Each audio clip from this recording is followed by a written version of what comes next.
तो माई लेडी जेन के episode first में स्वागत है आप सभी का। और इस एपिसोड का नाम है who will be the next in line. कहानी स्टार्ट करने से पहले बता दूं कि ये कहानी बहुत ही ज्यादा अतरंगी होने वाली है, तो आप लोगों को बहुत ज्यादा मजा आएगा। एपिसोड की कहानी स्टार्ट होती है एक राजा महाराजाओं के महल से, जहाँ पे पहले के राजा जो थे वो रानियों से शादी करके उनसे बच्चे पैदा कर देते थे और फिर उनको मार देते थे। फिर शादी करते थे, बच्चे पैदा करते थे और मार देते थे। फिर शादी करते थे, बच्चे पैदा करते थे, मार देते थे। ओ, इस बार तो एक रानी बच गई और वो राजा ही अब मर गया। अब उनकी बेटियां हुई और एक बेटा हुआ।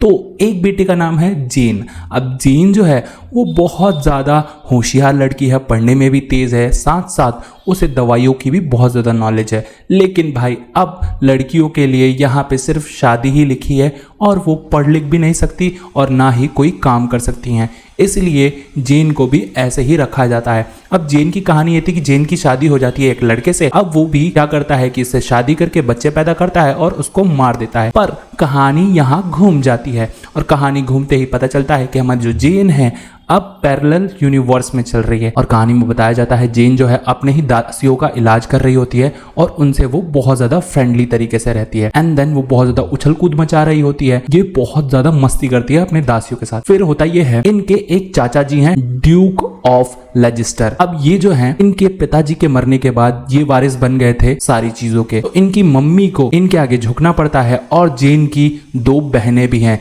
जिसका नाम है ग्रे और एक का नाम है कैथरीन। अब इसका चाचा जो है वो आ जाता है महल में एंड ये लाइन मारने लग जाता है जेन की बहन पे, यानी कि कैथरीन पे। और वो चाहता है कि क्यों ना मैं कैथरीन को अपनी बॉडी दिखा के रिझा लूं, पर ये ससुरा बुढ़ा बिल्कुल भी काम लायक नहीं है और इसका एक पैर सड़ भी रहा है। अब होता यह है, जेन की जो मॉम है वो कहती है कि ये तुम्हारे लिए एक रिश्ता लेके आए हैं जो कि है एक किंग का और उससे ही तुम्हें शादी करनी है। अब लेडी जेन कहती है मैं तो शादी नहीं करूंगी और मैं आपके हिसाब से नहीं चलूंगी। लेकिन इसकी मॉम बोलती है तुम्हें तो करना ही पड़ेगा शादी, वरना तुम भाड़ में जाओ। जेन जो है बहुत ज्यादा परेशान हो जाती हैं। जेन जो है आप सोचती है कि क्यों ना मैं भाग जाऊं अपने दासियों के साथ, और वो एक दासी को बुलाती है जो उसकी बहुत अच्छी दोस्त रहती है और उसके साथ ही भागने की तैयारी कर लेती है। अब ये लोग भाग रहे होते हैं पर इसकी माँ बहुत ज्यादा खूसट है और वो जेन को पकड़ लेती है। साथ ही जो दासी के साथ वो भाग रही थी उसको दोषी करार दे देती है और कहती है कि इसको जान से मार देना है। तभी उसकी जो साथी है वो कन्वर्ट हो जाती है एक बर्ड में एंड वो वहां से भाग जाती है, यानी कि उसकी जो दोस्त होती है एक पशु मानव होती है। अब इस कहानी में पशु मानव के भी बहुत बड़ा रोल है। अब ये राजा महाराजा जो हैं पशु मानव से बहुत ज्यादा घृणा करते हैं, क्योंकि ये पशु मानव किसी का भी रूप ले सकते हैं, कुछ भी बन सकते हैं, इसलिए ये लोग इनसे घृणा करते हैं, इनको जानलेवा मौत देते हैं और साथ साथ इनको बहुत तड़पाते हैं। एंड जो राजा है वो बिल्कुल भी नहीं चाहता है कि पशु मानव यहाँ पे राज करे, इसलिए उन्होंने पशु मानव के लिए कानून है वो बहुत ज्यादा सख्त बनाए हैं और कोई भी अगर पशु मानव को छुपाता है तो उसे सीधा सजाए मौत होती है। अब जेन की मदर जो है यानी कि लेडी फ्रांसिस वो सोचती हैं क्यों ना मैं जेन के ससुर से मिल आऊं, और वो चली जाती हैं लंदन। एंड जेन जो है वो अपनी मम्मी के पीछे पीछे चली जाती है। इसके बाद जब वो अपने ससुर से मिलते हैं यानी लॉर्ड डडली से, अब वो कहती है कि मुझे आपके बेटे से मिलना है क्योंकि मुझे पता है आपका बेटा निहायती कमीना और कंजर इंसान है। इस वजह से वो बहुत ज्यादा गुस्सा होती हैं। तभी होता यह है, जेन जो है वो बाहर निकल जाती है उस महल से एंड तभी दिखाया जाता है लॉर्ड डडली का छोटा बेटा स्टैन जो है उसे दिखाई देता है। तब जेन सोचती है कि यही मेरा होने वाला पति है, पर यहाँ पे एक ट्विस्ट आ जाता है। अब होता यह है, दिखाया जाता है किंग एडवर्ड को। किंग एडवर्ड जो है जेन का भाई है और किसी को भी वारिस ना होने से इसलिए किंग एडवर्ड ही राज करते हैं। अब होता यह है, किंग एडवर्ड की तबीयत जो है वो खराब ही रहती है और इनके जो चेले हैं यानी साइमोर और चार्लीज ये सब राज चलाते हैं और इनको कोई सा भी डिसीजन नहीं लेने देते। इस वजह से एडवर्ड जो है वो बहुत ज्यादा नाराज रहते हैं। साइमोर जो है वो एक नंबर का चमचा होता है किंग एडवर्ड का। अब वो लोग उसको एक डॉग भी गिफ्ट करते हैं ताकि ये अपने आखिरी समय में एंजॉयमेंट के साथ मर सके। होता यह है, जेन सोचती है क्यों ना मैं अपने भाई को जाके बोलूं कि वो मेरी शादी तोड़वा दे, क्योंकि मेरे को शादी करनी ही नहीं है। होगा ये क्योंकि जेन को पता है ये लोग बच्चा पैदा करेंगे और सीधा मुझे मार देंगे या फिर मुझे गुलाम बना देंगे, और वो जेन को बिल्कुल भी पसंद नहीं था। अब किंग एडवर्ड के जो पापा थे उनकी सौतेली बहन भी थी जिसका नाम मैरी और बेस था। मैरी और बेस चाहती हैं कि एडवर्ड हमें प्यार करे, लेकिन एडवर्ड जो है वो जेन से ज्यादा ही क्लोज है क्योंकि इन दोनों ने साथ में पढ़ाई की है। अब होता यह है, मैरी जो है उसके लिए खाने के लिए कुछ चीजें लाती हैं। जैसे ही एडवर्ड उसको खाता है तो उसको दौरा पड़ जाता है। अब वहीं जेन होती है, जेन जो है उसको फटाफट से एक औषधि खिला देती है। हमारे एडवर्ड साहब जो है वो ठीक हो जाते हैं। तभी ये बात पता चल जाती है साइमोर को और साइमोर जेन को वहां से भगा देता है। इसका राज क्या है मैं आपको बाद में बताता हूँ। एंड देन होता यह है, लॉर्ड डडली आ जाता है और साइमोर आ जाता है। ये दोनों क्या होते हैं, बात करने लग जाते हैं एडवर्ड के पास और एडवर्ड से कहते हैं देखो आप मरने वाले हो तो आप अपनी वसीयत दूसरे के नाम कर दो जो कि मैरी है।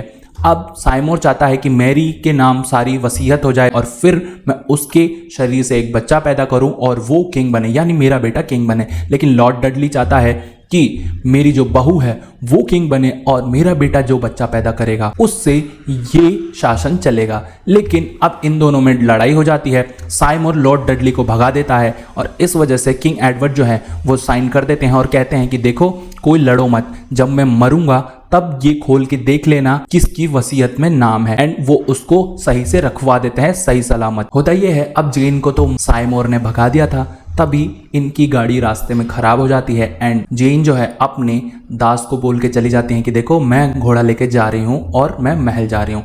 एंड इसके बाद वो पहुंचती है एक पार्टी में। वहां पे एक यंग मैन होता है और लेडी जेन उसे देख के लट्टू हो जाती है एंड उसका जो स्टाइल रहता है वो काफी ज्यादा शानदार रहता है। तब जेन उसके पास जाती है और उससे लड़ने लग जाती है क्योंकि उसको बड़ा मजा आ रहा होता है, पर कहीं ना कहीं दिल में उसके लिए प्यार जाग जाता है और ये यंग मैन बहुत खतरनाक होता है। अभी होता यह है, वहां पे एक आर्चर नाम का बंदा आता है जो कि एक लुटेरा होता है और वो पार्टी में सबसे अमीर आदमी को बोलता है कि देखो पैसे निकाल लो। तभी वहां पे सैनिक आ जाते हैं एडवर्ड के और बोलते हैं कि आर्चर नाम का एक आदमी है जो कि चोर उचक्का है, उसका पता बता दो। एंड आर्चर जो है कन्वर्ट हो जाता है भालू में, जिससे यहाँ पे अफरा तफरी मच जाती है एंड जेन और वो यंग मैन जो है वो भागने लग जाते हैं। जेन को वो यंग मैन कहता है कि मेरे साथ भाग चलो, लेकिन जेन वहां से भागती नहीं है। एंड इसके बाद होता यह है, उसकी जो दोस्त है जो उसके साथ पहली बार भागी थी वो मिल जाती है उसे और कहती है कि तुम यहाँ पे कहाँ थी और कहाँ छुपी हुई थी। तभी वहां पे सैनिक आ जाते हैं एडवर्ड के और उसके दोस्त को पकड़ लेते हैं क्योंकि सैनिक ने ये ऑर्डर दिया है जहां पे भी पशु मानव दिखे उसको मार देना है। एंड जेन उसे भगा देती है क्योंकि वो एक पंछी रहती है। अब होता यह है, सैनिक पकड़ लेते हैं जेन को एंड तभी उसकी माँ आके उसे बचा लेती है और कहती है कि ये एडवर्ड किंग की बहन है और अगर तुमने इसको छुआ तो वो तुम्हारा बहुत बुरा हासिल करेगा। अब होता यह है, किंग जो है एडवर्ड वो बहुत ज्यादा खांस रहा होता है। तभी उसकी जो डॉग है वो कन्वर्ट हो जाती है एक सुंदर सी लेडी में जिसका नाम होता है पेटन्यूया।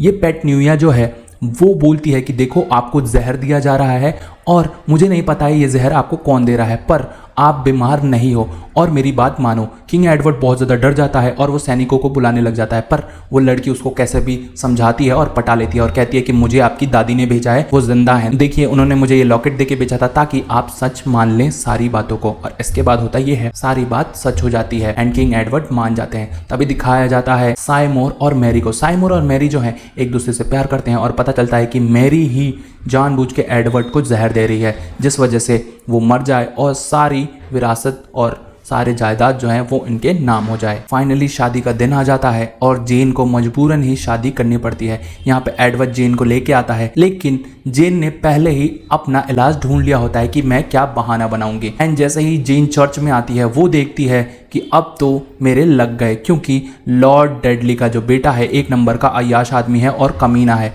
अब उसकी आंखें सीधा जाती हैं अपने दूल्हे पे जो कि स्टैन होता है, लेकिन स्टैन वहां से हट जाता है और दिखाया जाता है यंग मैन को। और यहाँ पे इसके होश उड़ जाते हैं कि ये तो वही आदमी है, क्या ये लॉर्ड डडली का बेटा है। और उसको भाई साहब बहुत ज़्यादा ही मतलब एक्साइटमेंट हो जाती है कि वाओ ये मेरा पति है जिसके बारे में मैं सोच रही थी। एंड इसके बाद होता ये है, जेन जो है वो उसने पहले ही एक दवाई खा ली थी जिससे लोगों को लगे कि वो बेहोश हो जाएगी और उसको महामारी है जिससे उसकी शादी नहीं होगी। और जैसे ही यंग मैन कबूल करता है कि हाँ मेरे को ये पत्नी के रूप में स्वीकार है, अब बारी आती है जेन की और जेन वहीं बेहोश हो जाती है और ये जो एपिसोड 1 है यहीं खत्म हो जाता है। तो क्या अब जेन का सपना टूट जाएगा और जेन यंग मैन की पत्नी बन पाएगी, ये तो बताया जाएगा नेक्स्ट एपिसोड में। नेक्स्ट एपिसोड देखने के लिए चैनल को कीजिए सब्सक्राइब, वीडियो को कीजिए लाइक, प्लेलिस्ट आ रही है क्लिक कीजिए, एंजॉय कीजिए।